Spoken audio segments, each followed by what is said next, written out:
Deməli, danışırıq termodinamikadan. Termodinamikada birinci öyrənilir daxili enerji. Nədir daxili enerji? Daxili enerji cismi təşkil edən molekulların kinetik enerjisi ilə onların potensial enerjilərinin cəmridir. Yəni bir cisimdir, cisim təşkil olunur molekullardan. O molekullar daima hərəkət etdiyindən onun kinetik enerjisi var və aralarında qarşılıqlı təsir olduğundan potensial enerjisi var. Onun kinetik və potensial enerjisinin cəmi adlanır nə?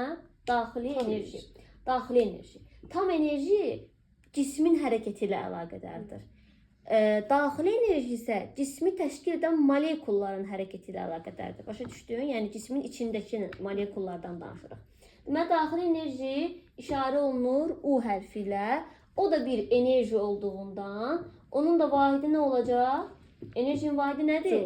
Joule. Ona görə də daxili enerjinin vahidi nədir? Joule. Yenə açılır, Newton vur. Metr kimi. Bir dəfə də açsaq, kiloqram vur. Metrin kvadratı. Bəli. Saniyənin nəyi? Kvadratı. Yaxşı. Daxili enerjinin dəyişmə üsullarından danışılır. Daxili enerjinin 2 dənə dəyişmə üsulu var. Bunlardan birincisi iş görməklə, digəri isə istilik verməklə. İndi onlardan daha ətraflı danışacağıq. İndi daxili enerjiyə düstur verək. Deməli, U bərabərdir daxili enerjinin düsturu. 2-də 3 nü r t.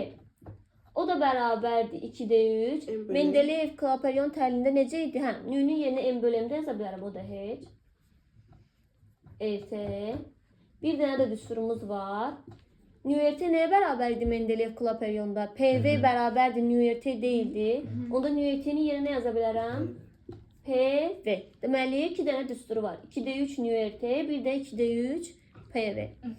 Bir var daxili enerji, bax burada diqqətli olun. Bir var daxili enerji, bir də var daxili enerjinin dəyişməsi.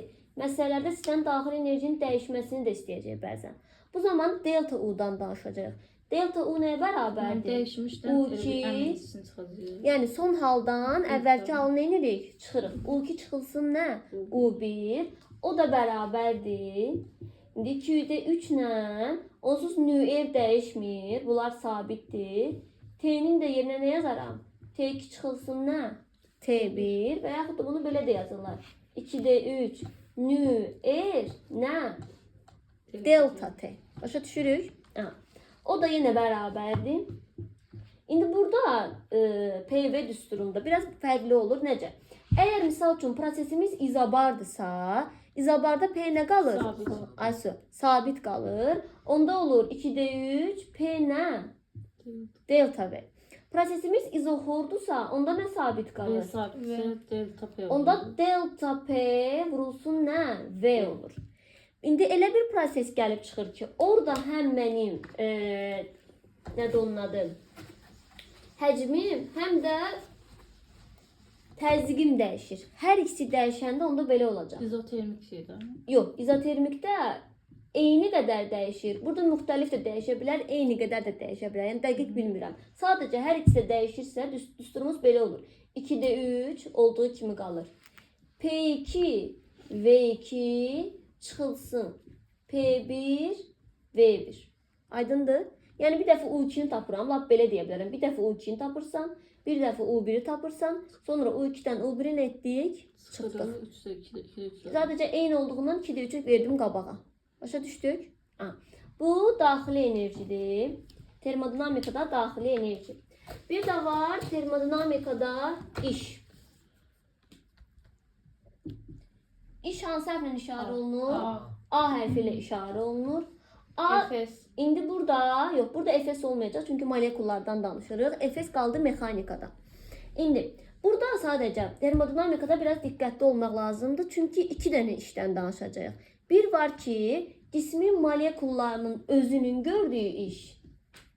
Öz işi, nə bilim, özünün gördüyü iş. Bir də var ki, onun üzərində xarici qüvvələrin gördüyü iş. Deməli, bir də var xarici qüvvələrin işi. Başa düşdük? Bir var ki, molekulların öz gördüyü iş, bir də var xarici qüvvələrin onun üzərində gördüyü iş. Molekulların öz işi işarə olunur adi A hərfi ilə. Xarici qüvvələrin gördüyü işi ayırmaq üçün bir dənə A ştrix qoyaq bura. Başa düşürük? Molekulların gördüyü iş, yəni öz işi A bərabərdir. Bax, delta O'nun düsturları eyni formasıdır. Sadəcə qabağına bir dənə 2-də 3 yazmayacaqsınız. Olacaq nü, r, delta t, bir də p, delta n, v. Aydındır? İndi burada amma xarici qüvvələrin gördüyü şey yox. Ondan qabaq belə deyək də. Əgər məndə indi A həcmdən və temperaturla görürük ki, necədir? Düzdür. Əgər mənim həcmim artırsa, yəni V artırsa, bu zaman A sıfırdan nə olacaq? Müsbət olacaq da, böyük olacaq. Çünki V artırsa V2 çıxılsın V1, V2 V1-dən böyük olur, V2 çıxılsın V1-dən müsbət kəmiyyət olur. V azalırsa, A sıfırdan nə olacaq? Kiçik olacaq. Və yadda saxlayın ki, əgər V konstant qalırsa, sıfıra bərabərdir. Çünki V konstantdırsa delta V yoxdur, dəyişmə yoxdur. Dəyişmə yoxdursa A da nə olacaq? Sıfıra bərabərdir. Bunu başa düşdük. İndi burada belə deyəcəklər sizə proseslərdə. Misal üçün, deyir ki, izobar genişlənmə. Yəni V nədir? Artdı. Nə bilim, izotermik genişlənmə. Amma bəli, izoxor deyəndə V nədir? Konstantdır. Onda V konstantsa A da nəyə gedir? Sıfıra gedir. Və yaxud da belə də deyər sənə, deməz imino genişlənmə. Deyər ki, izobar qızma. İndi izobar qızma nə deməkdir? Temperatur artır. Temperatur artırsa həcm neyinir? Azalır. O da artır. V ilə T düzdür. Ay P idi. Bir dənə P idi tərs. Ona görə V də artdığından A sıfırdan nə olacaq? Böyük olacaq. Bu A nədir? Qazın yenə deyirəm, öz gördüyü işdir. Məsələlərdə çünki istəyəcək sizdən. İndi bir də var ki, xarici qüvvələrin qaz üzərində gördüyü iş. Yəni A ştrix. A ştrix bərabərdir mənfi A-ya. Yəni mənfi nü-r delta T mənfi P nə? Delta V. Artıq mənfisi ilə bərabər olduğundan. İndi V artırsa A ştrix sıfırdan nə olacaq? Kiçik. V azalanda sıfırdan böyük. V konstant olacaq, sabitdir, o dəyişmir. Yenə nə olacaq? Sıfıra bərabər olacaq. Başa düşürük? Bu belə termodinamikada iş, bir də termodinamikada daxili enerjidən danışdıq. Bir şey də yadda saxlayaq ki, P'nin V'dən asılı qrafikində dedik ki, A'nın düsturu nədir?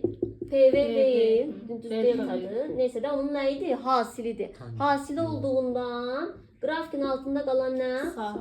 Sahə ilə işləyəcək. Yadda saxlayın. Vurub çəbə. Düzbucaqlı bucaqdırsa vurub ikiyə böləcəksiniz. Trapeziyadırsa oturacaqları toplayıb bəli, hündürlüyə olan hasilini tapacaqsınız. İndi baxır nə olduğuna görə dəyişir.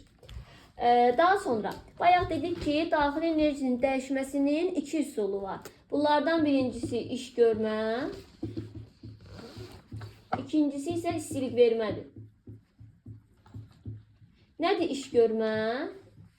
İş görmədən bayaq danışdıq. A bərabərdir P delta V düsturu ilə mən iş görən zaman cismin daxili enerjisi nə olar? Dəyişər. İndi belə bir şey var. Bir var cisim özü iş görür. Bir də var xarici qüvvələr onun üzərində iş görür. Əgər cisim özü iş görürsə, sizcə onun daxili enerjisi neyinir? Azalır da, düzdür? Daxili enerjim neyinir? Daxili enerjim hesabına iş görürəm. Amma xarici qüvvələr cisim üzərində iş görəndə artıq onun daxili enerjisi neyəcək? Artacaq. Çünki xarici qüvvələr onun üzərində iş görür. Bax, indi belə fikirləşin də. Tutaq ki, bir dənə taxta var. Taxta ilə mişarı kəsir. mişarla taxtanı kəsirəm, düzdür? Mişarla taxtanı kəsəndə mən mişarın üzərində nə görmüş oluram? İş görmüş oluram, düzdür? Mişar nə olur? İstilənir. Deməli onun daxili enerji nədir? Artdı. Başa düşdük? Bəs mənim daxili enerjim nə edəcək? Azalacaq. Çünki yorulacam da iş görmüş olacaq. Deməli, bir də dedik nə? İstilik vermə. İstilik vermənin özünün 3 növü var. İstilik keçirmə. 8-ci sinifdə olaraq keçmişdim sizə. Grafit. Konveksiya. Bir də şüalanma. Nə idi istilik keçirmə? Birinci ondan danışaq. İstilik keçirmə, istiliyin az qızmış yerdən, daha doğrusu tərsinə, çox qızmış yerdən az qızmış yerə keçməsidir. Yəni, hər zaman əgər T1-dən T2-yədirsə, deməli T1 T2-dən nədir? Böyükdür. Çoxdan aza doğru axır istilik. Mənzərəni seyr edir. Aha. Bu istilik keçirmədir. İstilik keçirmədə misal üçün necə nümunə göstərə bilərik bizə? 1 stəkan isti çayım var. İçərisinə qaşıq atdım. Əlimi qaşığa vuranda görürəm ki, nədir? İstidir. Necə oldu? Bax, buradakı isti su neynədir? Qaşığa. Qaşıqdan da çıxdı hara? Yuxarı. Gördünüz? Burada gördüyünüz kimi maddə neynəmir? Daşınır? Xeyr, daşınmır. Yəni su çıxmadı axı bura qaşığın nə deyirlər ona, qulpuna. Nə oldu? İstilik özü getdi, bildiniz? Maddə neynəmədi? Daşınmadı. Bu istilik keçirmədir. Sonra ikinci nə idi? Konveksiya. Konveksiya maye və qazlarda baş verir. Maye və qazlarda istiliyin ötürülməsidir. Konveksiyaya nümunə kimə deyə bilərik? Birinci, qazlardan danışaq. Qazlarda evlərdə hal-hazırda istilik sistemi kimi nədən istifadə olunur? Atəfləyən radiatorlardan, düzdür? Radiatorlar evi necə isti eləyir? Buradan istilik çıxır, isti qaz, isti hava, düzdür? Çıxır bəli hara? Yuxarı. Yuxarıdakı o soyuq qaz da düşür hara? Aşağı. Belə-belə nə olur? Dövr edir, bütün ev neynir? İsinir, düzdür? Bu gördüyünüz kimi nə oldu? Qaz hərəkət elədi, maddə neynədir? Daşındı. Bəs mən soyuq havada gedirəm. Hə? Hə. Deməli, soyuq hava düşdü aşağı, isindi, çıxdı yuxarı. Bildin? Elə bir dövr edir də, soyuq hava düşür aşağı, isinir, çıxır yuxarı. Düşür aşağı, isinir, çıxır yuxarı. Bu qazlardadır. Mayelərdə də baş verir bu hadisə. Bir qab suyum var, düzdür? Fatimə orada yemək pişirir. Hə, Fatimə, qoymuşsan qaynamağı suyu, açırsan qapağını, görsən nə baş verir? Elə bir su başlayır neynəməyə? Hərəkət eləməyə, düzdür? Yəqin ki, görmüşsünüz də, heç ömrünüzdə bir dəfə belə olsa açıb baxmışsınız, görmüşsünüz ki, su sanki hərəkət eləyir. Nə baş verir? İsti su çıxır hara? Yuxarı. Soyuq su yenə düşür hara? Aşağı. İsti su çıxır yuxarı, soyuq su düşür aşağı. Başlayır maye neynəməyə?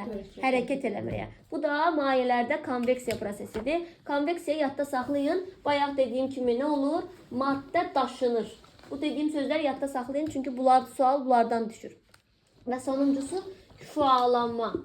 Yəni istiliyin şüalarla ötürülməsidir. Buna da nümunə nədir? Bəli, yer kürəsinin istidən nə? Günəş şüaları gəlir, düşür yer kürəsinə və yer kürəsi nə olur? İsinir. Şüalanmanın digərlərindən fərqi odur ki, şüalanma vakuumda da baş verir. Əlbəttə ki, vakuumda baş verməsə, necə günəş şüaları gəlib düşərdi yer kürəsinə? Axı, kainatda nə yoxdur? Hava yoxdur. Başa düşdük? Digərlərindən fərqi vakuumda baş verməsidir. Belə. Bu elə bir birinci hissəsi termodinamikanın 2 hissəyə böləcəm. Gələn dəfə də qalanından danışacaq. Yaxşı? Başa düşdük?